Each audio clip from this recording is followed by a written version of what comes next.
where the mind is without fear and the head is held high, where knowledge is free.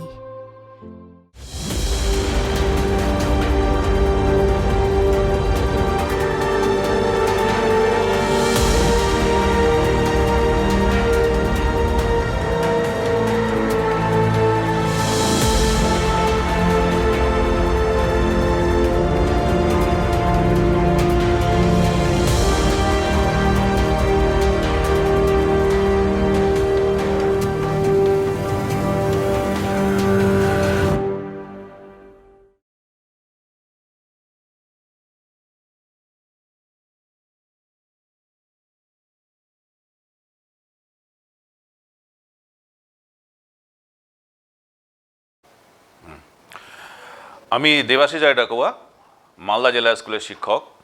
আজকে এই tele শিক্ষা ব্যবস্থায় আমি তোমাদের আজকে মালদা প্রশাসন উদ্যোগে যে টেলি শিক্ষা ব্যবস্থা, সেখানে আমি তোমাদের আজকে ক্লাস 12-এর পলিটিক্যাল সায়েন্সের গান্ধীজির মতাদর্শ, যেটাকে বলছে গান্ধিয়ান আইডিয়াস বা গান্ধীজম বলে পরিচিত, সেটা সম্পর্কে আজকে আমি আলোচনা করব। তাহলে আমরা প্রথমে শুরু করি। তবে এক্ষেত্রে তোমাদের প্রথমে একটা আমি বলে রাখি, এই গান্ধিয়ান কনসেপ্ট বা গান্ধীজম যেটাকে বলছি আমরা, আর এর সঙ্গে দেখবে তোমাদের পলিটিক্যাল থিওরিতে মার্কসিজম রয়েছে, লিবারালিজম রয়েছে। তো এগুলো কিন্তু প্রত্যেকটাই এইচএস পরীক্ষায় একটা মাস্ট কোশ্চেন থাকেই, either Gandhism, either Marxism, either liberalism বা উদারনীতিবাদ, কোনো না কোনো একটা কোশ্চেন থাকেই। ফলে এই চ্যাপ্টারটা, পলিটিক্যাল থিওরি 12, এই চ্যাপ্টারটা খুবই ইম্পর্ট্যান্ট। এবং তোমাদের কিন্তু তোমাদের এই বিশেষ করে 2020 সালের এইচএসের ক্ষেত্রে এই গান্ধীজম কনসেপ্টটা খুব ইম্পর্ট্যান্ট।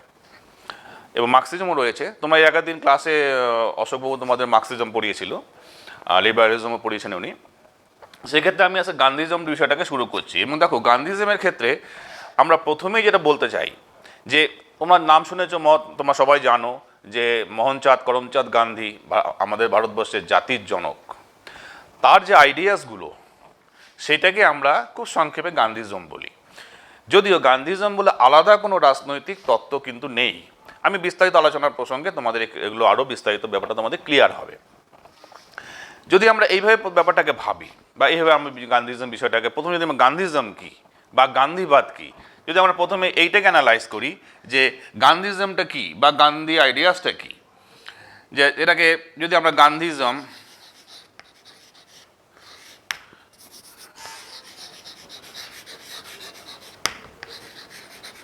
গান্ধীজম বলতে কি বোঝায়, যদি এইটাকে আমরা আলোচনা করি, বা গান্ধীজমটা কি, গান্ধীবাদ বলতে আমরা কি বুঝি, সেটাকে আমরা যদি প্রথমেই দেখি, তাহলে আমরা প্রথমে একটা ছোট্ট একটা ভূমিকা যদি আমরা এর প্রথমে লক্ষ্য করি, তাহলে দেখব যে ভারতবর্ষের জাতীয় জীবনে, আমরা জানি ভারতবর্ষের জাতীয় জীবনে মোহনচাঁদ করমচাঁদ গান্ধী একজন অনন্য সাধারণ ব্যক্তিত্ব।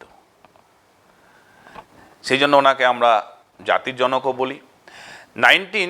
1869 থেকে 1948, 1869 টু 1948, এই পিরিয়ডটাতে গান্ধীজির জন্ম থেকে শুরু করে এই পিরিয়ডটা গান্ধীজির কার্যকাল আমরা ধরে নেই। তাহলে যাই হোক, এই যে মোহনচাঁদ করমচাঁদ গান্ধী, তিনি ভারতের জাতীয় জীবনে এক অনন্য সাধারণ ব্যক্তি। এটা আমরা কম বেশি সবাই জানি। কেন? তার চিন্তা, দর্শন এবং কর্মের মাধ্যমেই, এই যে চিন্তা, দর্শন, কর্মের মাধ্যমেই তিনি আমাদের কাছে মহাত্মা নামে পরিচিত। এবার তাহলে গান্ধীজির কার্যকলাপ আমরা ইতিহাসও দেখেছি, গান্ধীজির বিভিন্ন সময় স্বাধীনতা আন্দোলনের সময় আন্দোলন, কাজে গান্ধীজি সম্পর্কে আমি নতুন কিছু বলতে চাই না। তো এবারে যেটা আমরা যে জায়গাটা আসবো আগে, যে গান্ধীজির এই যে দর্শন, কর্মকাণ্ডের মাধ্যমে আমরা তাকে মহাত্মা বলে আমরা চিহ্নিত করি বা মহাত্মা নামে পরিচিত। তো যাই হোক, এই প্রচলিত অর্থে, যদি আমরা প্রচলিত অর্থে যে আমরা যে ব্যাপারটাকে ভাবি, প্রচলিত অর্থে গান্ধীজি কোনো দার্শনিক ছিলেন না। আমরা গান্ধীজিকে দার্শনিক হিসাবেও বলতে পারি না, বা প্রচলিত অর্থে সেটা গান্ধীজি কোনো দার্শনিক নট এ ফিলোসফার। তিনি অন্য যারা দার্শনিক আছেন তাদের মতো গান্ধীজি কিন্তু কোনো দার্শনিক হিসেবে পরিচিত নন। এবার তিনি কোনো বিশেষ রাজনৈতিক দর্শন, তিনি কোনো বিশেষ রাজনৈতিক দর্শন বা তত্ত্ব রচনাও করেননি। কিন্তু আমরা গান্ধীজিকে কোনো ফিলোসফারও বলছি না, আবার তিনি কোনো বিশেষ রাজনৈতিক দর্শন বা তত্ত্ব কিন্তু তিনি রচনা করেননি। তাহলে আমরা কি বলতে পারি যে তিনি কোনো রচনা করেননি বা কোনো কিছু স্রষ্টাও তিনি তৈরি করেননি। তাহলে গান্ধীজি কোনো সুসংবদ্ধ ভিন্নতর রাষ্ট্রনৈতিক দর্শনও তিনি অবতারণা করেননি। তাহলে কি বলা হলো? গান্ধীজি কোনো ফিলোসফার নন, দার্শনিক নন, তিনি নিজস্ব কোনো রাজনৈতিক তত্ত্ব তিনি উপস্থাপিত করেননি, তিনি বা গান্ধীজি কোনো সুসংবদ্ধ ভিন্নতর কোনো রাজনৈতিক দর্শন নিয়েও তিনি আলোচনা করেননি। তাহলে গান্ধীজমটা কি সেটা আমাদেরকে এবার দেখতে হবে। এবার আমরা যদি সেই জায়গাটা থেকে আসি যে গান্ধীজি তিনি বিভিন্ন লেখকের, বিভিন্ন দার্শনিকদের রচনা, বিভিন্ন ধর্মগ্রন্থ, তিনি ওভারঅল সব ধরনের ধর্মগ্রন্থগুলো তিনি স্টাডি করেছেন, বিভিন্ন পত্রপত্রিকা, এক কথায় বলতে তিনি প্রচুর স্টাডি করতেন। তিনি একদিকে তিনি দার্শনিকদের রচনা পড়তেন, বিভিন্ন ধর্মগ্রন্থগুলো তিনি নিয়ে পড়াশোনা করতেন। তো এই যে এইগুলোর দ্বারাই যে দার্শনিকদের চিন্তা, বিভিন্ন দার্শনিকদের চিন্তা ভাবনা, ধর্মের বিভিন্ন ধর্মগ্রন্থের আলোচনা বা তিনি সেটা নিয়ে পড়াশোনা ইত্যাদি গান্ধীজিকে বিশেষভাবে প্রভাবিত করে। এর মধ্যে আমরা দেখে নিই যেমন রাস্কিনের লেখা, রাস্কিন আনটু দিস লাস্ট, কয়েকটা আমি নাম বলছি। রাস্কিন একজন দার্শনিক, রাস্কিনের লেখা আনটু দিস লাস্ট, একটা বইয়ের নাম রাস্কিন লিখেছিলেন, আনটু দি লাস্ট। এবার তারপরে যেমন আমরা দেখি যে টলস্টয়ের লেখা, টলস্টয়ের লেখা বইয়ের নাম কি হচ্ছে? Kingdom of the god with you, kingdom of the god with you, kingdom of the god with you. এটা গেল যেমন রাস্কিনের লেখা আনটু দিস লাস্ট, টলস্টয়ের লেখা kingdom of the god with you. তারপরে যেমন ডেভিড থেরোর লেখা an essay on civil ডিসওবিডিয়েন্স।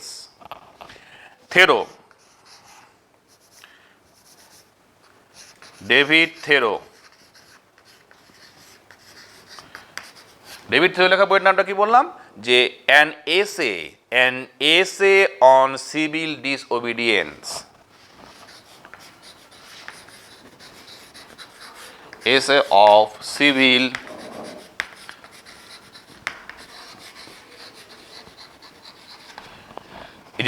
An essay of civil obedience, তারপরে kingdom of the god with you, এই যে বইগুলোর কথা বললাম। এছাড়াও আরও অন্যান্য বই আছে, আমি কয়েকটা বইয়ের কথা বললাম। মার্সিনি, যেমন আরও মার্সিনি দার্শনিকরা আছে, তোমার নাম শুনে থাকবে। যে এই যে প্রমুখ চিন্তাবিদদের বিভিন্ন মতাদর্শগুলো, তাহলে কি হলো যে ধর্মগ্রন্থগুলো তিনি স্টাডি করলেন, বিভিন্ন ধর্মগ্রন্থের প্রভাব রয়েছে, যে কয়েকটা বইয়ের কথা বললাম আরও রয়েছে, সেগুলো তার চিন্তাধারার মধ্যে প্রভাবিত হয়েছে। তাহলে কি দাঁড়াচ্ছে যে মার্সিনির লেখা বিভিন্ন রচনা, আরও অনেক দার্শনিকরা রয়েছেন। যাই হোক, এই যে প্রমুখ যে চিন্তাবিদদের কথা আমি বললাম বা দার্শনিকদের কথা বললাম, এই প্রমুখ চিন্তাবিদদের বিভিন্ন যে মতাদর্শকে গান্ধীজি কি করেছেন? নিজস্ব অভিজ্ঞতায় সম্বলিত করেছেন। আমি আবার বলছি যে এই যে যতগুলো আমি দার্শনিকদের বইয়ের কথা বললাম আরও রয়েছে, তাহলে এইগুলো কি করেছেন? এই যে বিভিন্ন চিন্তাবিদ বা দার্শনিকদের যে বিভিন্ন লেখা মতাদর্শগুলো, তিনি সেগুলোকে কি করেছেন? একটা অ্যাকুমুলেশন করেছেন বলতে পারি আমরা, করে নিজস্ব অভিজ্ঞতায় সেটাকে সমব্বিত করেছেন বা অ্যাকুমুলেশন করেছেন। তাহলে এই দার্শনিকদের বিভিন্ন লেখা মতাদর্শগুলো তিনি স্টাডি করেছেন, করার পরে তিনি সেগুলোকে নিজস্ব চিন্তাধারার দ্বারা সেগুলোকে সমব্বিত করেছেন। এবং সমবেত করেছেন শুধু নয়, সেটাকে তিনি উপস্থাপিত করেছেন, তার মতো করে তার চিন্তা ভাবনাগুলোকে তিনি উপস্থাপিত করেছেন। সাধারণভাবে এই যে কথাগুলো বললাম, যে এই যে উপস্থাপন করাটাকে আমরা এক কথায় গান্ধীজিম বলছি। আমি আবার একটু বিস্তারিত গান্ধীজি আলোচনা করি, তাহলে তোমার আর ব্যাপারটা তোমাদের কাছে আরও পরিষ্কার হবে। তাহলে কি হলো, গান্ধীজি কিন্তু নিজেই মনে করেন, নিজেই বলেন যে গান্ধীজি নিজেই মনে করেন গান্ধীবাদ বলে কিন্তু কিছু নেই। গান্ধী সেটা নিজেই স্বীকার করেছেন যে গান্ধীবাদ বলে আলাদা কোনো রাষ্ট্রনৈতিক বা রাজনৈতিক বা দার্শনিক কোনো তত্ত্ব নেই।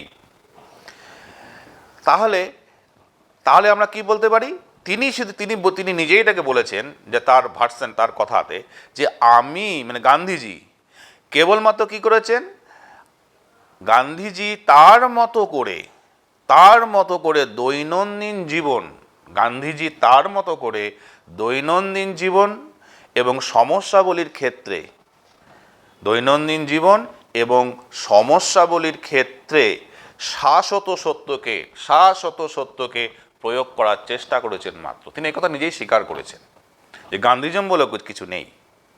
তাহলে কি হলো, যে তিনি নিজের মতো করে দৈনন্দিন জীবনের যে কার্যকলাপ, বিভিন্ন সমস্যা রয়েছে, সেই সমস্যাগুলোকে তিনি কি করেছেন, সমস্যাগুলোকে সমস্ত রকম সমস্যা গুলোকে তিনি কি করেছেন, শাশ্বত সত্যকে প্রয়োগ করার চেষ্টা করেছেন মাত্র।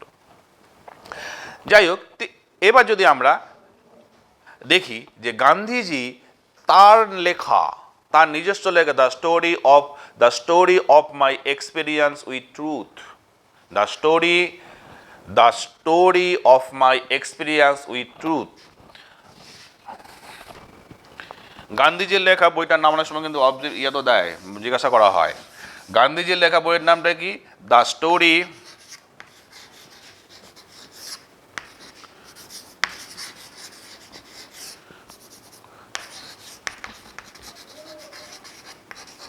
The experience with truth.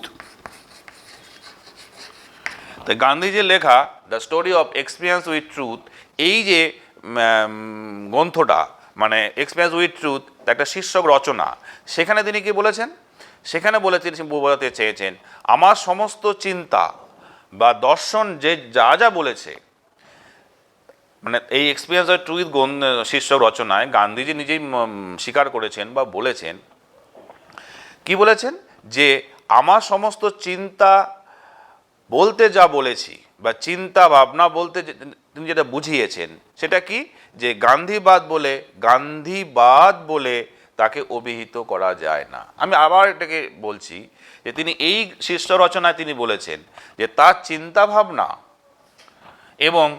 চিন্তাভাবনা বা কি বলবো আমরা, পুরো বিষয় মতাদর্শগত বা মতাদর্শ যেটা বলো না কেন, তিনি যেগুলো বলেছেন তার এক্সপিরিয়েন্স অফ ট্রুথে, সেটা কিন্তু কখনোই গান্ধীবাদ বলে বলা যায় না, সেটা তিনি নিজেই স্বীকার করেছেন। তো যাই হোক, যদি আমরা ব্যাপারটাকে এবার একটু কনক্লুশনের দিকে দাঁড়াই, তাহলে গান্ধীজিমটা কি, আমরা এতক্ষণ ধরে আলোচনা করলাম গান্ধীজিম বিভিন্ন রকম, তাহলে গান্ধীজিম বিষয়টা কি, যদি আমরা একটু কনক্লুশনের দিকে যাই, তাহলে কি দেখব, যে এই যে গান্ধীজির চিন্তাভাবনা, গান্ধীজির মতাদর্শ, এটাকে যারা যারা মহাত্মা গান্ধীকে ফলোয়ার, যারা মহাত্মা গান্ধীকে ফলো করেন বা মহাত্মা গান্ধীর যারা অনুগামী, তাহলে গান্ধীজির চিন্তাভাবনাকে যারা অনুসরণ করেন বা গান্ধীয়ান কনসেপ্টের ফলোয়ার যাদেরকে বলি আমরা, যারা অনুগামী, তারা কি করেন, তারা এটাকে গান্ধীবাদ নামে একটি রাজনৈতিক দর্শন রূপে প্রচার করতে শুরু করেন।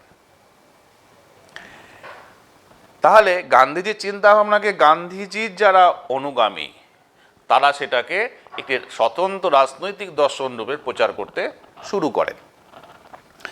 তাহলে গান্ধীজি আদর্শ রাষ্ট্র তথা সমাজ প্রতিষ্ঠার ক্ষেত্রে, গান্ধীজি আদর্শ রাষ্ট্র তথা সমাজ প্রতিষ্ঠার ক্ষেত্রে যে ধ্যান ধারণা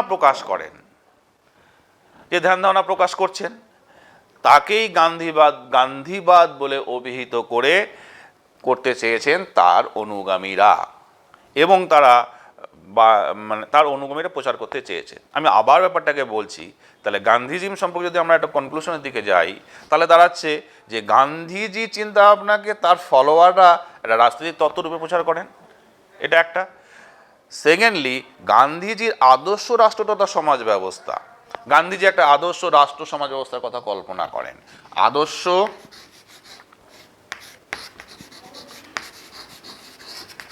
রাষ্ট্র ও সমাজ ব্যবস্থা। এই আদর্শ সমাজ, গান্ধীজির এই আদর্শ সমাজ ব্যবস্থা, গান্ধীজির এই আদর্শ রাষ্ট্র সমাজ ব্যবস্থা সম্পর্কে যে ধ্যান ধারণা, এ সম্পর্কে যে ধ্যান ধারণা, সেটাকেই প্রচার করেন গান্ধীবাদ বলে প্রচার করেন কারা? গান্ধীজি, যারা গান্ধীজির অনুগামীরা। তাহলে বিষয়টা পরিষ্কার। তাহলে আদর্শ রাষ্ট্র, এই আদর্শ রাষ্ট্র সমাজ ব্যবস্থা সম্পর্কে, আদর্শ রাষ্ট্র সমাজ ব্যবস্থা সম্পর্কে গান্ধীজি যে চিন্তাধারা বা ধ্যান ধারণা, সেটাকেই তার যারা অনুগামীরা গান্ধীবাদ বলে প্রচার করেন। এই অনুগামীরা মানে ফলোয়াররা গান্ধীবাদ বা গান্ধীজম বলে প্রচার করেন।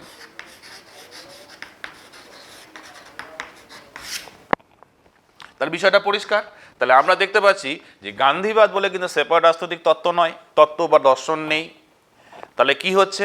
গান্ধীবাদ, গান্ধীজি বিভিন্ন যে বই, তার বিভিন্ন লেখা, যে বইগুলোর কথা বললাম, বা দার্শনিকদের যে দ্বারা প্রভাবিত হয়ে তিনি যে সেগুলোকে নিজস্ব চিন্তাভাবনার দ্বারা দৈনন্দিন সমস্যা সমাধানের চেষ্টা করেছেন এবং আদর্শ সমাজ ব্যবস্থার কথা বলেছেন। তাহলে এই যে মতাদর্শগুলো, তার এক্সপিরিয়েন্স অফ ট্রুথে তিনি সেটা বলেছেন। তাহলে এইগুলোকেই যারা গান্ধীজমের ফলোয়ার বা অনুগামী, তারাই সেটাকে গান্ধীবাদ বলে প্রচার করেন। তাহলে বাস্তবে গান্ধীজম হলো কি? যদি আমরা বাস্তবে দেখি, গান্ধীজম হলো একটি দৃষ্টিভঙ্গি বা জীবনধারা। আমরা বলতে পারি গান্ধীজম হলো কি? একটি গান্ধীজম হলো a way of life, a way of life, বা বলতে পারি জীবনধারা।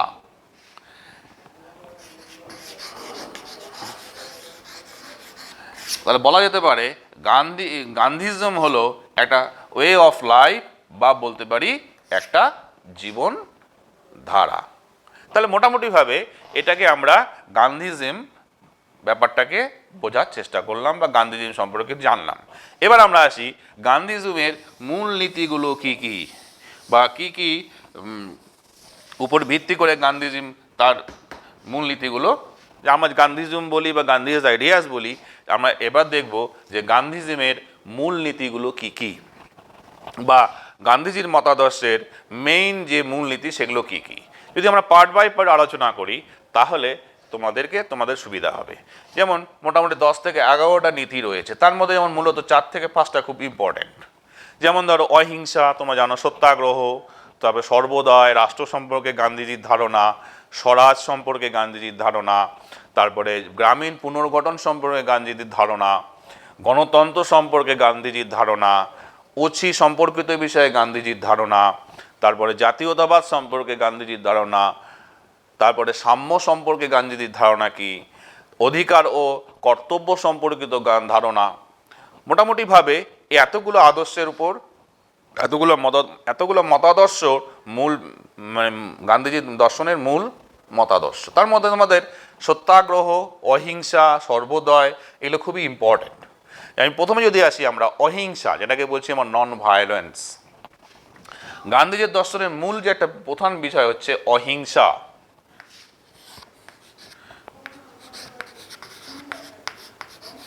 এই অহিংসা বা নন ভায়োলেন্স, তোমরা ক্লাস 10-এ পড়েছো অহিংসা আন্দোলন হয়েছে। তাহলে এই অহিংসা বিষয়টাকে আমাদের প্রথমে একটু জানার চেষ্টা করতে হবে। তো এই অহিংসা বিষয়টা কি? তাহলে যে এই যে আমি যেগুলো বললাম গান্ধীজির বিভিন্ন মতাদর্শের মধ্যে অহিংসাটা ইম্পর্টেন্ট। সবচেয়ে প্রথম একটা কোশ্চেনও দেওয়া হয় কিন্তু, গান্ধীজির অহিংসা আন্দোলন অহিংসা নীতি সম্পর্কে মূল আলোচনা করো, 8 মার্কসের কোশ্চেন হয় এটা। তারপরে সত্যাগ্রহ সম্পর্কে কোশ্চেন হয়, সেপারেট কোশ্চেন হয়।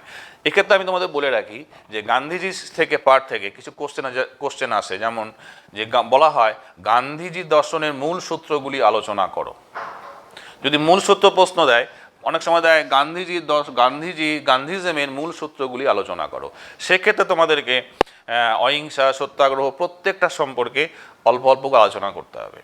যদি সেপারেট কোশ্চেন দেয় যে গান্ধীজির অহিংসা নীতি সম্পর্কে আলোচনা করো, শুধু অনলি অহিংসা নীতি নিয়ে, সেক্ষেত্রে তোমাদের অহিংসাটাকে অনেক বড় ডেসক্রিপটিভ আলোচনা করতে হবে।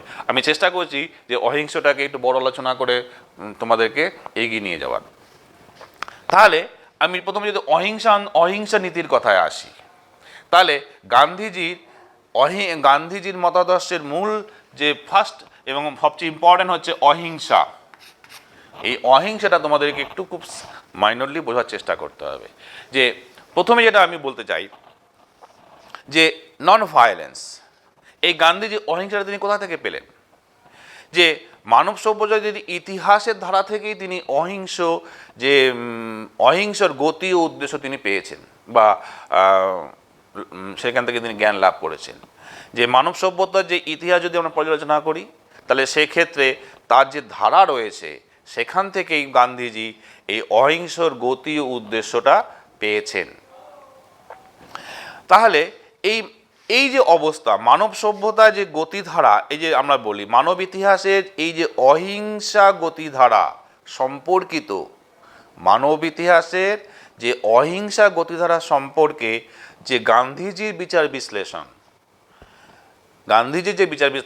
করেছেন, তার পেছনে রয়েছে বা তাকে প্রভাবিত করেছে ভারত বা সনাতন হিন্দু ধর্মের ঐতিহ্য। তার মানে যে সনাতন হিন্দু ধর্মের যে ঐতিহ্য, সেখান থেকেই তিনি বলতে পারি আমরা অনেক ক্ষেত্রে যে অহিংস যে গতিধারাটা তিনি পেয়েছেন, বা সেখান থেকে তিনি এটাকে গ্রহণ করেছেন। এবার যদি তাহলে অহিংসা হচ্ছে গান্ধীজির দর্শনের মূল সূত্র বা মূল মন্ত্র। অহিংসা হচ্ছে গান্ধীজির দর্শনের মূল মন্ত্র বা মূল সূত্র আমরা বলি। তাহলে যদি ব্যাপারটাকে আমরা এইভাবে দেখি যে তাহলে নন ভায়োলেন্স, যে গান্ধীজির মতে আমরা যদি বলি, গান্ধীজিকে অনুসরণ করে বলি যে নন ভায়োলেন্স, তাহলে কি? এ নন ভায়োলেন্স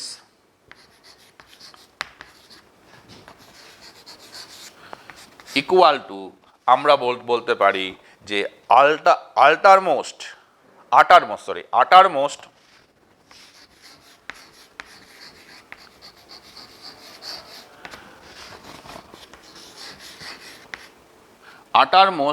selfishness.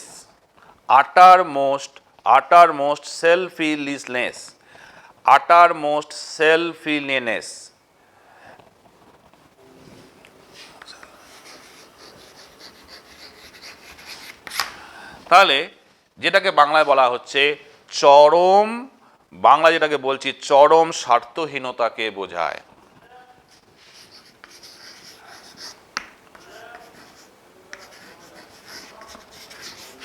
চরম স্বার্থহীনতাকে বোঝায়। তাহলে নন ভায়োলেন্স যদি আমরা এটাকে আরো ব্যাখ্যা করব, আমরা চরম স্বার্থহীনতা বা এটাকে আরো আমরা বিস্তারিত আলোচনা করব। তাহলে প্রথমেই আমরা এটাকে বলি যে নন ভায়োলেন্স মানে যে অহিংস ইকুয়াল টু চরম স্বার্থহীনতাকে বোঝাতে চেয়েছেন গান্ধীজি। এবার এই জায়গাটা তাহলে পরিষ্কার যে চরম স্বার্থহীনতাকে তিনি বোঝাতে চেয়েছেন। যদি আমরা এবার অহিংসা আন্দোলনের কতগুলো পয়েন্ট ওয়াইজ আলোচনা করি, মানে এর ব্যাখ্যাটাকে, তাহলে তোমাদের ক্ষেত্রে আরো সুবিধে হবে বোঝাতে। যেমন যদি সাধারণভাবে আমরা বলি, খুব সিম্পলি বলি, সাধারণভাবে যদি বলি আমরা অহিংসা বলতে আমরা কি বুঝি? সাধারণভাবে যে হিংসা না করা, তাই তো?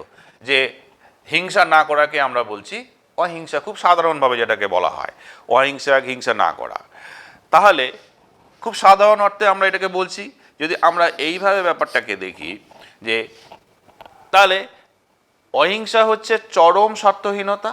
এবার এটাকে আমরা আরো সহজ ভাষায় যদি অ্যানালাইজ করি, তাহলে কি দেখব? যে সত্যকে অনুসন্ধানের মধ্য দিয়েই অহিংসাকে খুঁজে পাওয়া যায়। তাহলে সত্যকে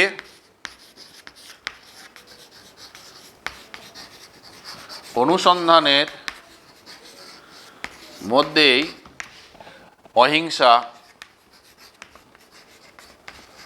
অহিংসাকে খুঁজে পাওয়া যায়।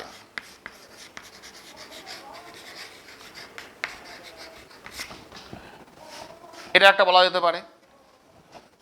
তারপরে বলতে পারি আমরা যে গান্ধীজি মনে করেন, এবার যদি গান্ধীজির কথাতে আমরা আসি, যে গান্ধীজি মনে করেন যে সর্বব্যাপক চিরন্তন গতি, সর্বব্যাপক এক চিরন্তন গতি যা জীবনের প্রতিটি ক্ষেত্রে, সর্বব্যাপক এক চিরন্তন নীতি, আর বোর্ডে লিখে দিচ্ছি তাহলে তোমাদের সুবিধা হবে, সর্বব্যাপক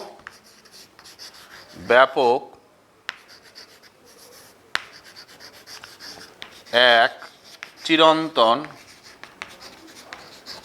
নীতি। তাহলে কি হচ্ছে? সর্বব্যাপক এক চিরন্তন নীতি যেটা কি করবে, যেটা আমাদের জীবনের প্রতিটি ক্ষেত্রে, যা জীবনের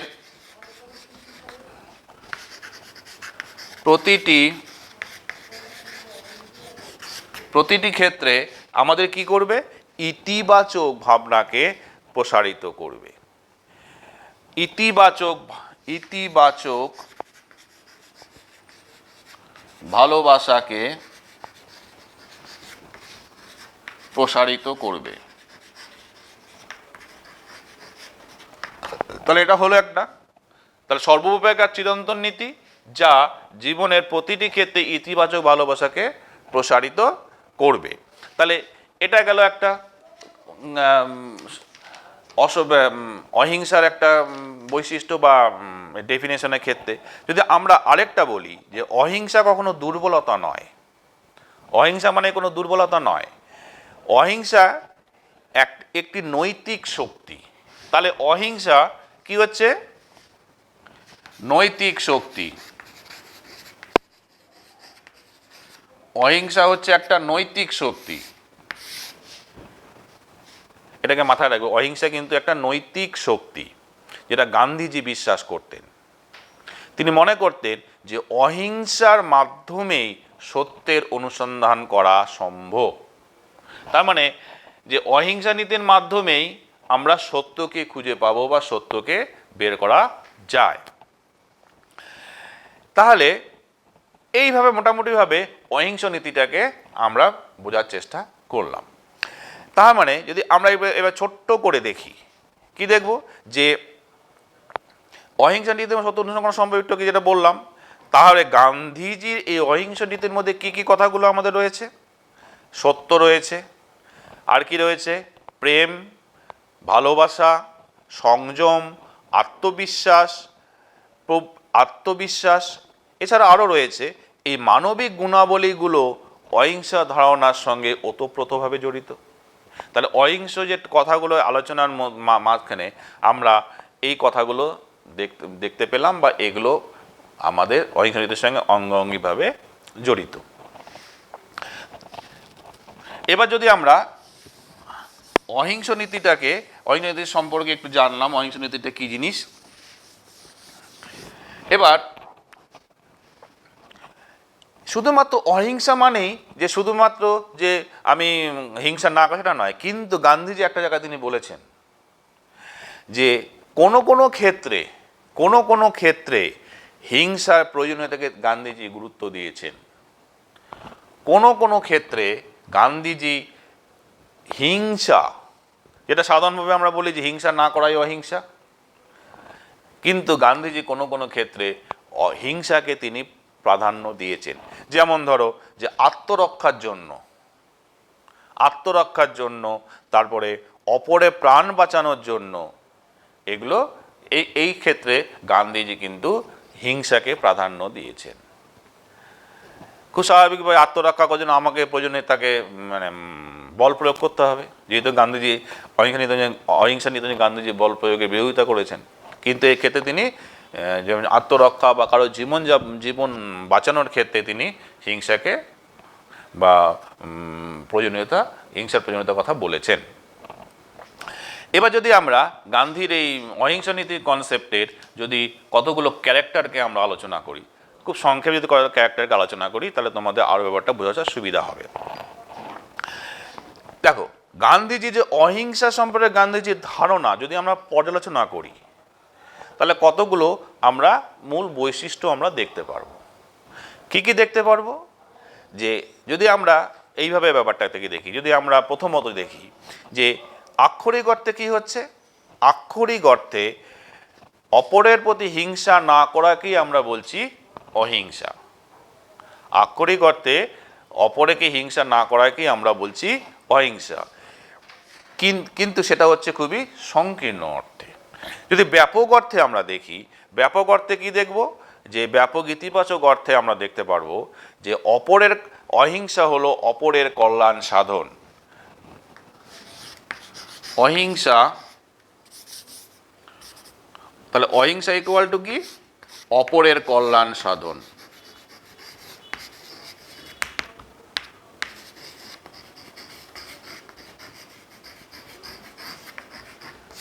এটা আমরা দেখতে পারবো একটা ক্যারেক্টার, অহিংসা ইকুয়াল টু অপরের কল্যাণ সাধন। এটা একটা দিক গেল। তার মানে এটাকে যদি আমরা একটু অন্যভাবে দেখি তাহলে অহিংসা উদ্দেশ্যটা কি দাঁড়াচ্ছে? যে অহিংসা উদ্দেশ্য হলো প্রতিপক্ষকে ভালোবাসা এবং ভালোবেসে তার হৃদয় জয় করতে হবে। হিংসা না করে তাকে ভালোবেসে, মানে যে আমার প্রতিপক্ষ থাকবে তাকে ভালোবেসে বা তাকে ভালোবাসা দিয়ে তার হৃদয় জয় করতে হবে। এটা গেলে একটা দিক। আরেকটা যদি দেখি যে অহিংসা কিন্তু যদি সেকেন্ড আমরা ক্যারেক্টার দেখি, যদি আরেকটা ক্যারেক্টার দেখি তাহলে আমরা কি দেখতে পারবো? অহিংসা দুর্বলের হাতিয়ার নয়। অহিংসা দুর্বলের হাতিয়ার নয়, সবলের অস্ত্র। অহিংসা, আবার বলছি, অহিংসা দুর্বলের হাতিয়ার নয়, অহিংসা হচ্ছে সবলের। তার মানে এই অহিংসাটা কাদের? যারা সবল, এই সবলের হাতিয়ার।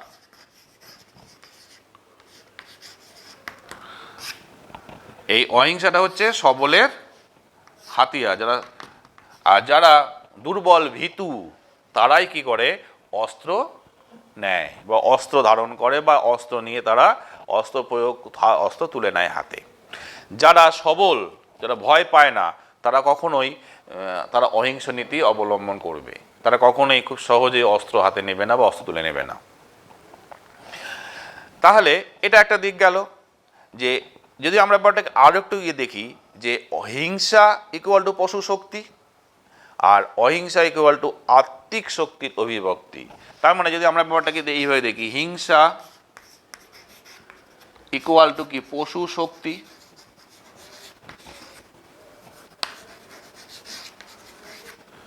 আর অহিংসা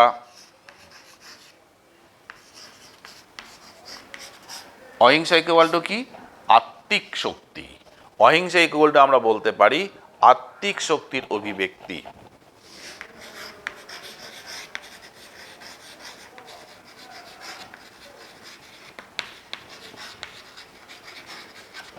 আত্মিক শক্তির অভিব্যক্তি।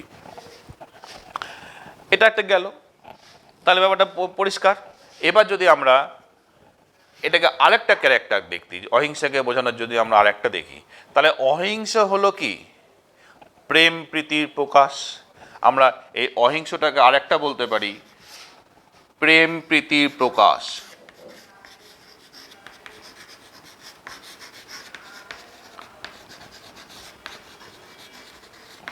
এটা বলতে পারি প্রেম প্রীতির প্রকাশও বলতে পারি আমরা অহিংসকে। আবার বলতে পারি কি? যে প্রেম প্রীতির প্রকাশ, যে এই যে প্রেম প্রীতির প্রকাশের কথা যেটা আমরা বলছি, এই অহিংস নীতির অনুগামীরা কি করেন?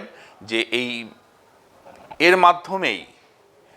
মাধ্যমেই নৈতিক কল্যাণ সাধনে তারা, মানে যদি এই প্রেম প্রীতি এর মাধ্যমেই নৈতিক কল্যাণ সাধনের মাধ্যমে রাষ্ট্রনৈতিক ও মানসিক দিক উভয় দিক থেকে তারা এটাকে ডেভেলপ করে বা লাভবান হয়। তাহলে মোটামুটিভাবে আমরা বলতে পারি যে অহিংস নীতি সম্পর্কে আমরা বৈশিষ্ট্য সম্পর্কগুলো সম্পর্কে একটু জানলাম। খুব সংক্ষেপে তোমাদেরকে বোঝানোর চেষ্টা করা হলো। বই দেখবে এর একটু বিস্তারিত রয়েছে। এবার যদি এই যে অহিংসা নীতি এতক্ষণ ধরে আমরা আলোচনা করছি, এই অহিংসা নীতিটা কিন্তু যে বিভিন্ন দিক থেকে এর সমালোচনাও করা হয়েছে। বিভিন্ন সমালোচকরা অহিংস নীতিটাকে কি বলছে, অতিমাত্রায় এটাকে আদর্শগত বলে তিনি সমালোচনা করেছেন। যে কি বলা হচ্ছে যে অতিমাত্রায় এটাকে আমরা কি বলবো, অতিমাত্রায় এটাকে আদর্শ ভিত্তিক, যেটার বাস্তব রাজনীতির প্রয়োগ কখনোই প্রাসঙ্গিকতা নিয়ে প্রশ্ন রয়েছে। এটা একটা দিক গেল। বা বলতে পারি যে এটা অতিমাত্রায় অনৈতিক। যারা সমালোচনা করেছেন, যদি ক্রিটিসিজম দেখি, সমালোচকরা কি করেছেন, এটাকে গান্ধীজির তত্ত্বটাকে, এই অহিংসা তত্ত্বটাকে অনৈতিক বলেছেন, অনৈতিক বলে অভিহিত করেছেন। কারণ কি, যে বাস্তব রাজনৈতিক অবস্থাতে এই অহিংস নীতি মানে অ্যাপ্লিকেশন করা সম্ভব নয়।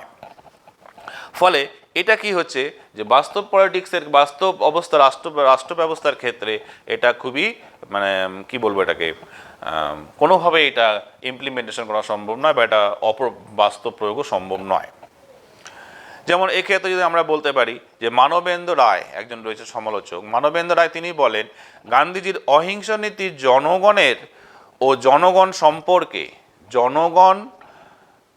আবার বলছি যে মানবেন্দ্র রায় বলতে চেয়েছেন গান্ধীজির অহিংস নীতি জনগণ ও সামাজিক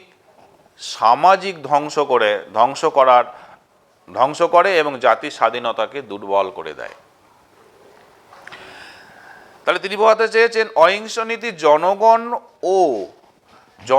ও সামাজিক অবস্থাটাকে ধ্বংস করে দেয়, যেটা মানবেন্দ্র রায় বোঝাতে চেয়েছেন গান্ধীজি অহিংস নীতির সমালোচনা করতে গিয়ে। এবং তিনি আরও বলেছেন যেটা জাতির স্বাধীনতা আন্দোলনকেও কি বলবো, এটাকে দুর্বল করে দেয়। যাই হোক, এই গান্ধীজির অহিংস নীতির সমালোচনা অনেক রয়েছে, আমি মোটামুটি ইম্পর্টেন্ট দুটো কথা বললাম। এবার তবুও যদি আমরা এবার গান্ধীজির সমালোচনা মানে অহিংস নীতি সম্পর্কে জানলাম, অহিংস নীতির ক্যারেক্টারগুলো জানতে পারলাম, এবার যদি গান্ধীজির সমালোচনা দুই একটা জানলাম, এবার যদি আমরা যাই হোক এই যে গান্ধীজির অহিংস নীতি, সেক্ষেত্রে গান্ধীজি তাহলে অহিংস নীতির যদি মূল্যায়নটা কী হবে, বা এটা কি ঠিক না বেঠিক, সেই দিক থেকে আমরা এটাকে দেখি, তাহলে দেখব যে গান্ধীজির অহিংস নীতি মানুষকে নৈতিক শক্তির জাগরণ ঘটাতে সমর্থ হয়েছে। যতই সমালোচনা থাক না কেন, গান্ধীজির অহিংস নীতি মানুষকে নৈতিক দিক থেকে জাগরণ ঘটিয়েছে, এটা আমরা বলতে পারি। আবার এ কথা যদি আমরা নিঃসন্দেহে বা মানে কোনো প্রশ্ন ছাড়াই বলা যেতে পারে যে হিংসার স্বৈরাচার থেকে মুক্তি পেতে সমগ্র বিশ্বে যেগুলা শান্তিপ্রিয় মানুষ রয়েছেন, সমগ্র বিশ্বে শান্তিপ্রিয় মানুষের কাছে এই গান্ধীজির অহিংস তত্ত্বটি খুবই গ্রহণযোগ্য। আমি আবার এটাকে বলছি যে তাহলে এ কথা মানে আমরা এটা বলতেই পারি যে গান্ধীজির যে অহিংস নীতিটা, এই অহিংস নীতিটা যারা পৃথিবীর শান্তিকামী মানুষ রয়েছেন, যারা শান্তিকামী মানুষ বিশ্বে রয়েছেন, তাদের কাছে কিন্তু এই তত্ত্বটি বিশেষভাবে গ্রহণযোগ্য। তাহলে মোটামুটিভাবে আমরা অহিংস নীতি সম্পর্কে জানলাম। তোমাদের এখান থেকে কিন্তু অহিংস নীতির উপর একটা বড় প্রশ্ন হয়, 8 নম্বরের প্রশ্ন হয়। এবার যদি আমরা নেক্সট আসি, গান্ধীজির সেকেন্ড যেটা আইডিয়া সেটা হচ্ছে সত্যাগ্রহ। তোমরা এটাও শুনে থাকবে সত্যাগ্রহ সম্পর্কে, সত্যাগ্রহ আন্দোলন, তোমরা ক্লাস 10-এর হিস্ট্রিতে পড়েছো। তাহলে এই সত্যাগ্রহ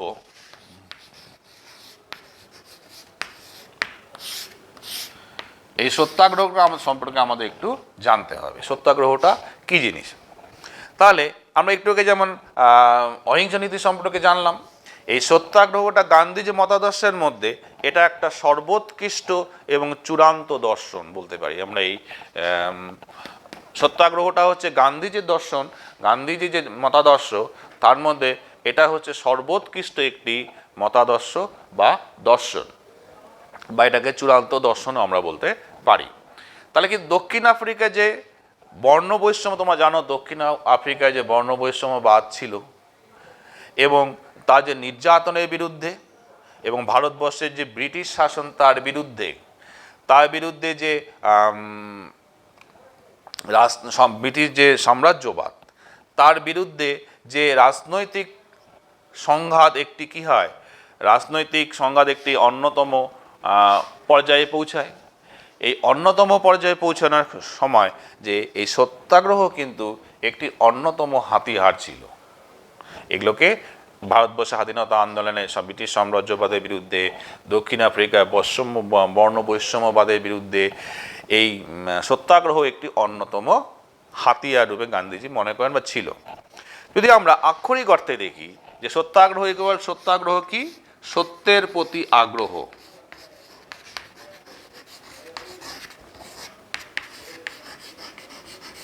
আমরা বলতে পারি আগ্রহ, এই সত্যের প্রতি আগ্রহ। সত্যাগ্রহ ইকুয়াল টু বলতে পারি আমরা সত্যের প্রতি আগ্রহ, এটা একটা আক্ষরিক অর্থে। তাহলে এই সত্যের প্রতি আগ্রহকে আমরা খুব আক্ষরিক অর্থে সাধারণভাবে বলতে পারি এটা সত্যাগ্রহ। এবার গান্ধীজি বিশ্বাস করতেন, কি বিশ্বাস করতেন? সত্যের উপর ভিত্তি করেই পৃথিবী প্রতিষ্ঠিত হয়েছে, সেখানে অসত্যের কোনো স্থান নেই, এটা গান্ধীজির বিশ্বাস।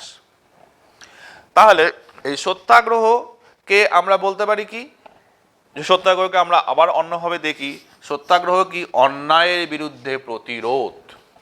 এই অন্যায়ের বিরুদ্ধে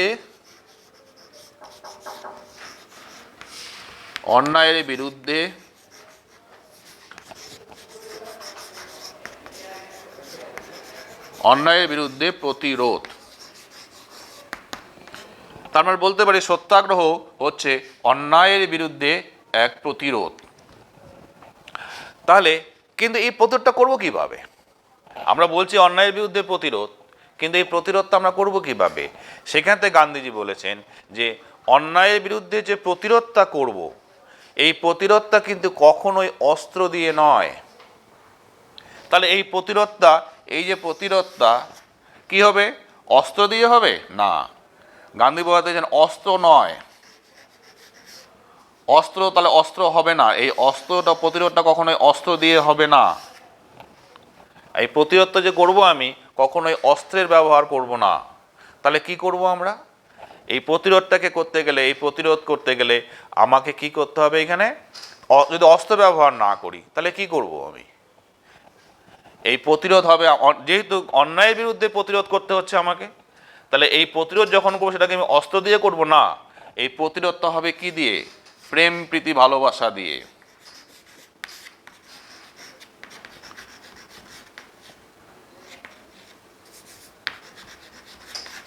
প্রেম, প্রীতি, ভালোবাসা দিয়ে হবে। তাহলে অস্ত্র দিয়ে নয়, এটা হবে প্রতিরোধটা হবে প্রেম, প্রীতি, ভালোবাসা দিয়ে। তাহলে এই যে প্রতিরোধটা হচ্ছে, মানে আমরা প্রেম, প্রীতি, ভালোবাসা করছি, এই প্রতিরোধটা কি আরেকটা কি হবে? আত্মিক শক্তি দিয়ে হবে। প্রতিরোধ হবে কি হবে? আত্মিক শক্তি।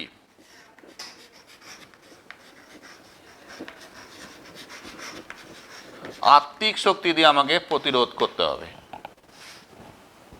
ঠিক আছে, তাহলে অন্যায়ের বিরুদ্ধে প্রতিরোধ করবে, অস্ত্র কখনোই ব্যবহার হবে না, প্রেম, প্রীতি, ভালোবাসা ব্যবহার হবে, আত্মিক শক্তির ব্যবহার দিয়ে আমি প্রতিরোধ করব, অন্যায়ের বিরুদ্ধে প্রতিরোধ করব। তার মানে এখানে বাহুবল বা পশু শক্তি নয়, অস্ত্র বা বাহুবল এটাও হবে না, বাহুবল দিয়েও আমি করতে পারবো না, বা বাহুবল দিয়ে করা সম্ভব নয়। তার মানে আরেকটা কি করতে হবে? যে প্রেম, প্রীতি, ভালোবাসার কথা বলছি, আত্মিক শক্তি দিয়ে প্রতিরোধ করতে হবে। আরেকটা আমার প্রতিরোধ হবে কি দিয়ে? আরেকটা প্রতিরোধ করা হবে যে মানুষকে শ্রদ্ধার মধ্য দিয়ে, মানে প্রতিপক্ষকে শ্রদ্ধার মধ্য দিয়ে। বাহুবল নয়, মানুষের প্রতি মানুষের ভক্তি, শ্রদ্ধা। তার মানে ভক্তি,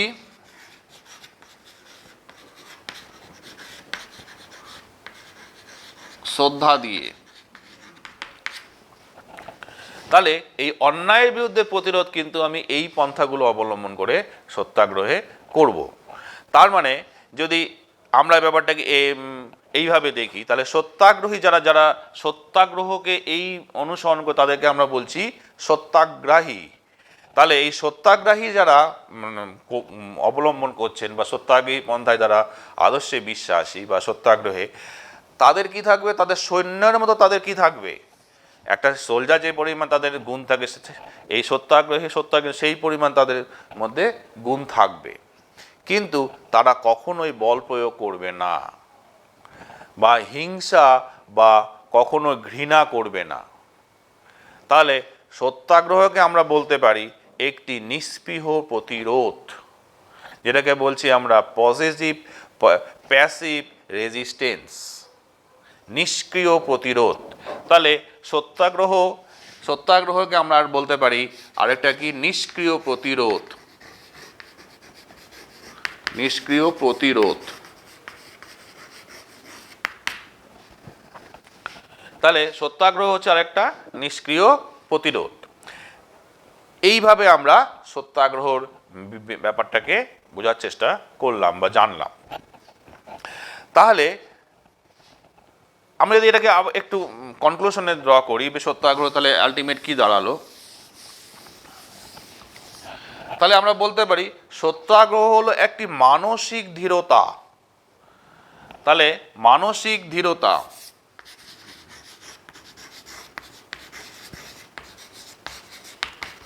মানসিক দৃঢ়তা। এই মানসিক দৃঢ়তা কি করবে? এই সত্যাগ্রহে মানসিক দৃঢ়তা সহকারে এগিয়ে চলা এবং প্রতিপক্ষকে ন্যায় ও সত্যের পক্ষে পরিবর্তিত করা। আমি আবার বলছি, সত্যাগ্রহ তাহলে কি হচ্ছে? সত্যাগ্রহ হলো মানসিক দৃঢ়তা সহকারে এগিয়ে চলা এবং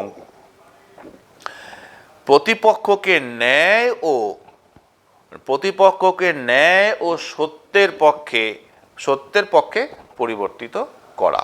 এটাকে আমরা সাধারণভাবে সত্যাগ্রহ বলতে পারি। তাহলে সত্যাগ্রহের আদর্শ কি কি দাঁড়ালো? সত্যাগ্রহের আদর্শে প্রেম প্রীতি, সত্যাগ্রহের মধ্যে আমরা কি কি শব্দগুলো পাচ্ছি? প্রেম প্রীতি ভালোবাসা, সংযম, ক্ষমা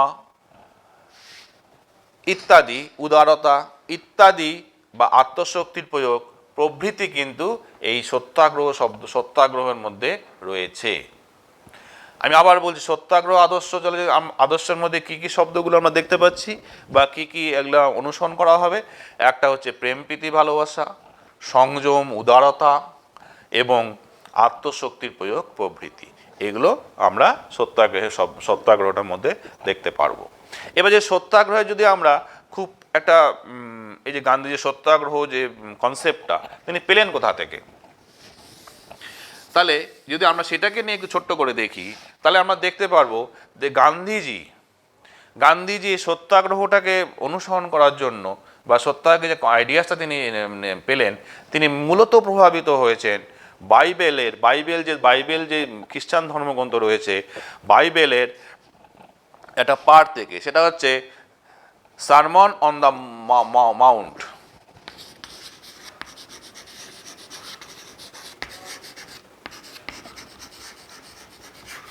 এই সারমন অন দ্য মাউন্টে তিনি কি পেলেন? তিনি এইখান থেকে কি কি জানলেন? সারমন অফ দ্য, যেটা বাইবেলের সারমন অফ দ্য মাউন্ট থেকে তিনি জানতে পারলেন, তিনি কি শিক্ষা নিলেন? তিনি প্রেমের দ্বারা অন্যায়ের প্রতিরোধ করা সম্ভব।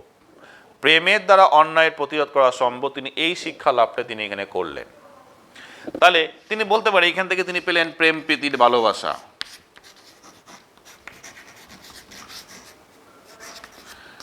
এই প্রেম প্রীতি ভালোবাসার মধ্যে দিয়েই যে অন্যায়ের প্রতিরোধ করা সম্ভব, তিনি সেটা বাইবেলের সারমন অফ দ্য মাউন্ট থেকে পেয়েছেন। এবার তিনি গীতা, যে হিন্দু ধর্মগ্রন্থ গীতা এবং উপনিষদ থেকে তিনি আত্মার শক্তি সম্পর্কে অবহিত হন। তাহলে আত্মার শক্তি সম্পর্কে উপনীত হন তিনি কোথা থেকে? গীতা বা উপনিষদ থেকে। আবার তিনি হযরত মুহাম্মদের জীবন কাল থেকে বা তার জীবনী থেকে বা তার চলার পথ থেকে তিনি সত্যের নিষ্ঠা শিক্ষা লাভ করেন। আবার যদি আমরা দেখি বৌদ্ধ এবং জৈন ধর্মগ্রন্থ থেকে বৌদ্ধ এবং জৈন ধর্মের কার্যকলাপ থেকে গান্ধীজিকে গভীরভাবে প্রভাবিত করে, সত্যাগ্রহ সম্পর্কে আকৃষ্ট করে। তাহলে আমরা দেখতে পাচ্ছি বাইবেল, গীতা, তারপরে হজরত মোহাম্মদের যে জীবনাবলী, সেখান থেকেও তিনি বিভিন্ন রকম সত্যাগ্রহের শিক্ষা লাভ করেছেন। এবার এছাড়াও টলস্টয় রচিত kingdom of the god with you, সেখান থেকেও তিনি সত্যাগ্রহের বিষয়টা জানেন বা সেখান থেকে তিনি শিক্ষা লাভ করেন। এছাড়াও আরও বিভিন্ন, যেমন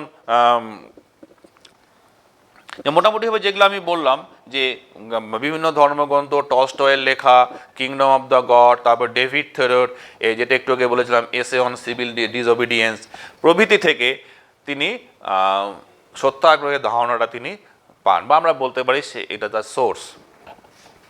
আচ্ছা, এবার যদি গান্ধীজির কথাতে আমরা আসি, গান্ধীজি সত্যাগ্রহ সম্পর্কে কি বলেছেন, যে গান্ধীজি বলতে চেয়েছেন তার ওন ভার্সনে যে সত্যাগ্রহ কি হচ্ছে, satyagraha is literally holding on two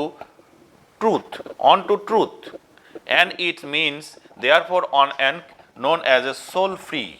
এটা গান্ধীজি তার ইয়েতে বলেছেন।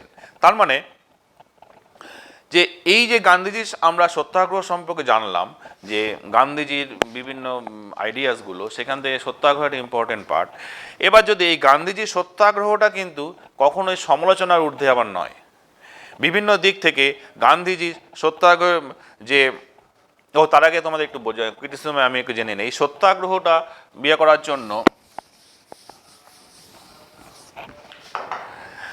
গান্ধীজি মনে করেন যে সত্যাগ্রহী যারা হবেন বা যারা সত্যাগ্রহ অনুসরণ করবেন, তাদের কতগুলি নির্দিষ্ট লক্ষণ থাকা উচিত বা লক্ষণ থাকা জরুরি। সেটা মোটামুটিভাবে কী হবে, যারা সত্যাগ্রহী হবেন তারা কি, যারা সত্যাগ্রহী তারা আত্মিক শক্তিতে ভরপুর হবেন। সত্যাগ্রহীরা কি হবেন, সত্যাগ্রহীরা আত্মিক শক্তিতে বলীয়ান হবেন। তার মানে আত্মিক শক্তিতে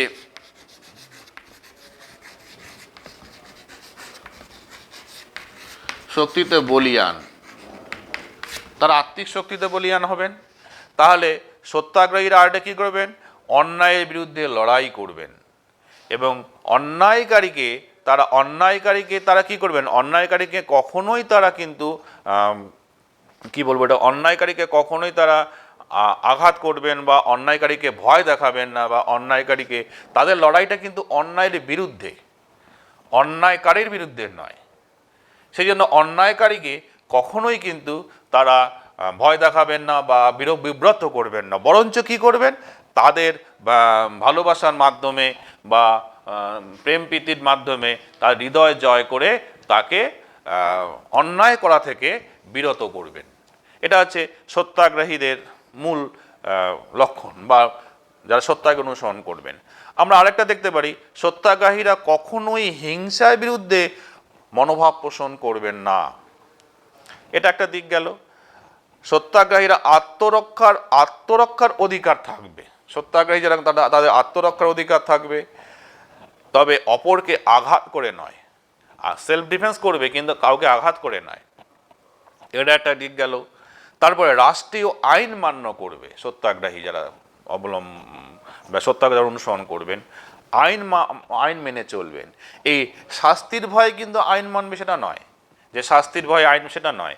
আইনটা মানবে কি অর্থে, জনকল্যাণ ও ন্যায়নীতি বিকাশের জন্য তারা আইনটাকে মেনে চলবেন বা মান্য করবেন।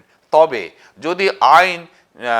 যদি কোনো আইন তোমার ন্যায়নীতির বিরোধী হয়, সেক্ষেত্রে তারা তার বিরুদ্ধে আইন অমান্য আন্দোলনও করতে পারেন বা আইনটাকে নাও মানতে পারেন।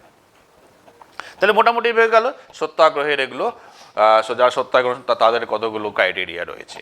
এবার যদি আমরা ক্রিটিসিজম দেখি, যে সত্যাগ্রহে যে তত্ত্বটা নিয়ে এতক্ষণ আলোচনা করলাম, এই তত্ত্বটা কিন্তু সমালোচনার ঊর্ধ্বে নয়। তাহলে এই তত্ত্বটা কি দেখতে পেরেছি আমরা, এই তত্ত্বে দেখছি অতিমাত্রায় আদর্শবাদী। যদি আমরা ক্রিটিসিজমটা দেখি বা সমালোচনা দেখি, এই সত্যাগ্রহটা কি হচ্ছে, সমালোচকরা বলছেন এটা অতিমাত্রায় আদর্শবাদী।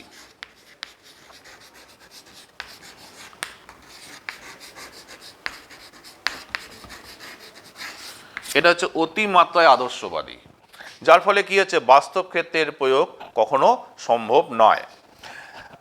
তাহলে এছাড়াও যেমন সমালোচনা মনে সত্যাগ্রহ প্রতিপক্ষের বিরুদ্ধে যে চাপ সৃষ্টি করা একটা কৌশল মাত্র, এই সত্যাগ্রহটা কি প্রতিপক্ষের বিরুদ্ধে চাপ সৃষ্টি করা একটা কৌশল মাত্র বলে সমালোচকরা এটাকে দাবি করে।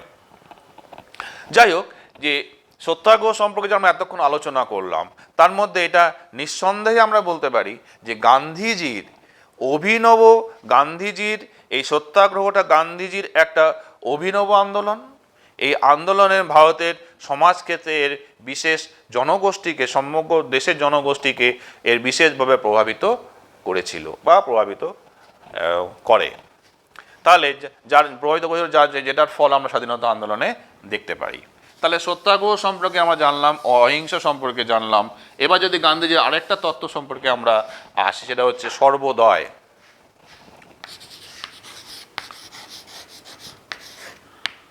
এই সর্বদায় গান্ধীজির একটা আদর্শ। এই সর্বদায় কি বলা হচ্ছে, গান্ধীর দর্শনে আদর্শের সমাজের যে গান্ধীজি তার দর্শনে যে আদর্শ সমাজ ব্যবস্থার কল্পনা করেছেন, বা সেটাই হচ্ছে একটা সর্বোদয়। যে আমরা বলতে পারি যে সর্বদাই ইকুয়াল টু কি বলতে পারি, সকলের কল্যাণ। সর্বদাই ইকুয়াল টু আমরা বলতে পারি সকলের কল্যাণ।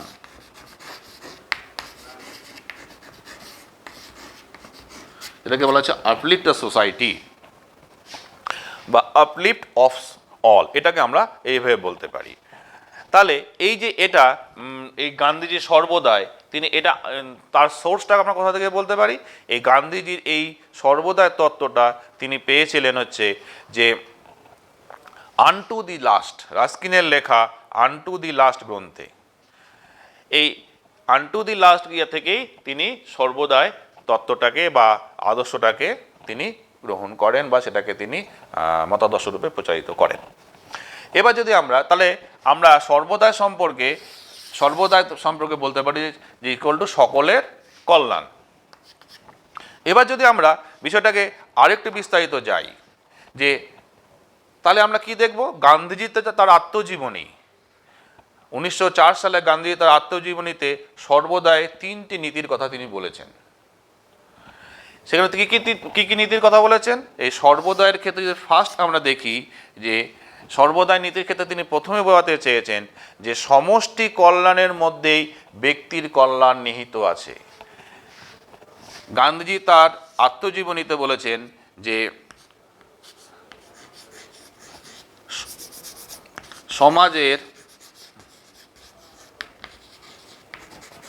তিনি সমাজের কল্যাণের কথা সেখানে বলেন।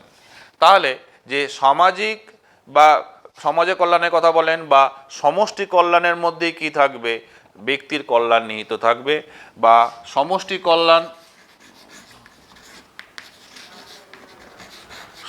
কল্যাণের মধ্যেই ব্যক্তির কল্যাণ থাকবে, ব্যক্তির কল্যাণ নিহিত থাকবে। তার মানে সামাজিক কল্যাণের কথা বলেন তিনি, সমষ্টিগত কল্যাণের কথা বলেন। এই সমষ্টিগত কল্যাণের মধ্যে ব্যক্তির কল্যাণ নিহিত থাকবে, তিনি তার আত্মজীবনীতে বলেছেন। আরেকটাতে বলা হয়েছে সর্বদায় সম্পর্কে তিনি আরেকটা বোঝাতে চেয়েছেন যে জীবিকার অধিকার সকলের সমান হওয়া উচিত। জীবিকার অধিকার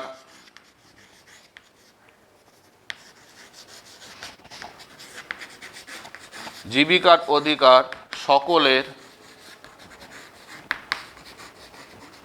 সমান। তিনি জীবিকা অধিকারের কথা বলেছেন, সেটা সকলে সমান হবে। আরটা বলেছেন যে সমভিত্তিক জীবনী।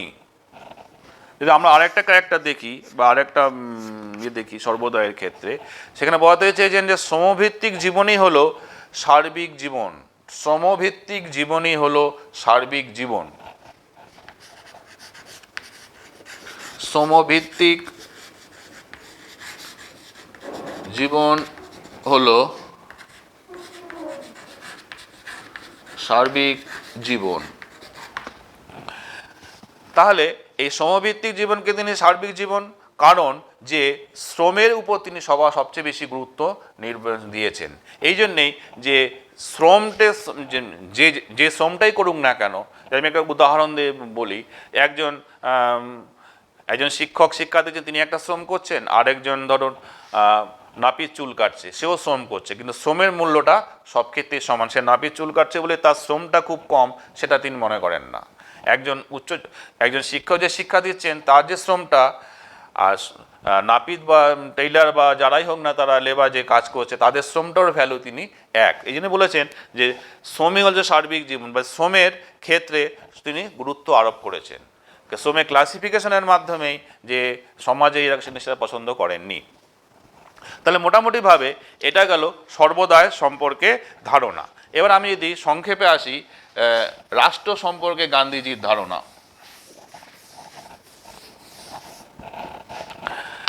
যে রাষ্ট্র সম্পর্কে গান্ধীজি কি বলতে চেয়েছেন? গান্ধীজি বলেছেন যে তিনি মনে করেন আধুনিক যে রাষ্ট্র ব্যবস্থা রয়েছে, আধুনিক এই রাষ্ট্র ব্যবস্থা হলো যে মানে আধুনিক রাষ্ট্র ব্যবস্থার মূল ভিত্তি হলো বল বা হিংসা। গান্ধী বলতে চেয়েছেন আধুনিক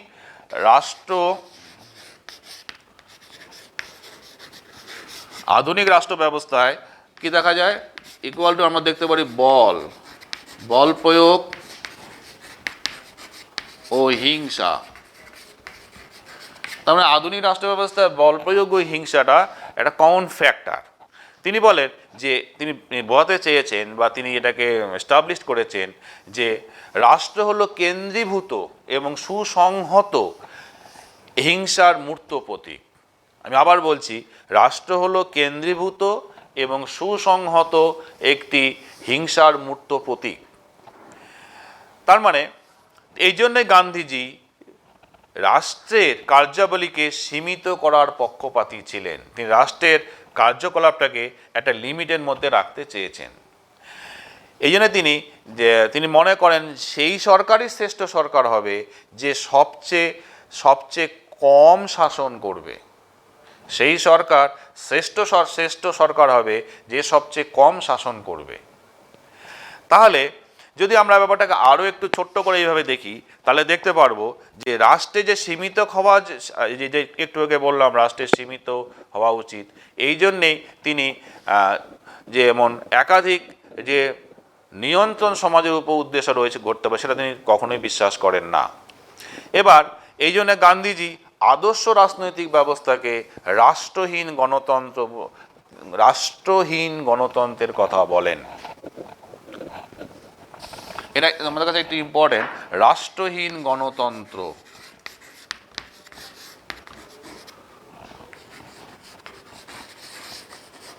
এই রাষ্ট্রহীন গণতন্ত্রের কথা গান্ধীজি বলেন। এই রাষ্ট্রহীন গণতন্ত্রে যেটাকে পরবর্তীকালে বলা হচ্ছে রাম রাজ্যের কথা বলেন, এটাকে বলা হয় রাম রাজ্য। এই রামরাজ্য বা রাষ্ট্রহীন গণতন্ত্র একটি আদর্শ, গান্ধীজির একটি আদর্শ রাষ্ট্র ব্যবস্থার কল্পনা মাত্র, বা তিনি একটি আদর্শ রাষ্ট্র ব্যবস্থার কল্পনা করেন। আমি যদি সংক্ষেপে বলি যে রামরাজ্যের কথা তিনি বলেছেন বা রাষ্ট্রহীন গণতন্ত্রের কথা বলেছেন, সেই রামরাজ্যে তিনি কি বলতে চেয়েছেন? এই রামরাজ্য বা রাষ্ট্রহীন গণতন্ত্র হবে কি গ্রাম ভিত্তিক।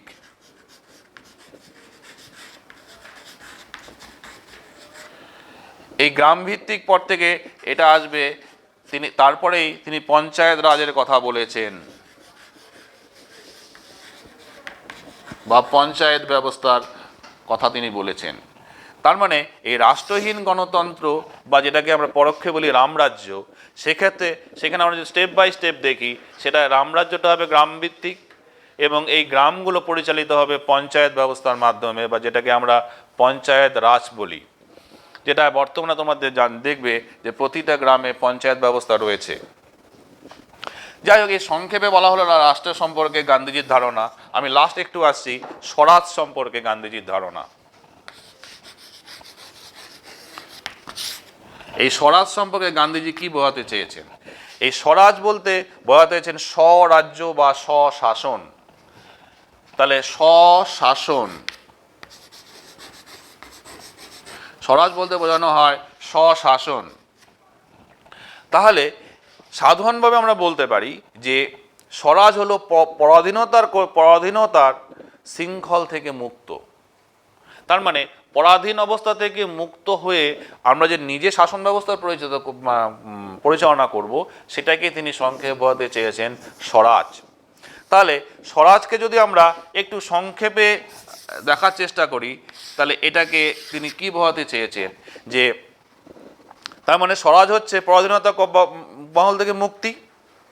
তাহলে স্বরাজ হচ্ছে যে এই স্বরাজটাকে আমরা বলতে পারি দীনতম অবস্থা থেকে মুক্তি। দীনতম অবস্থা,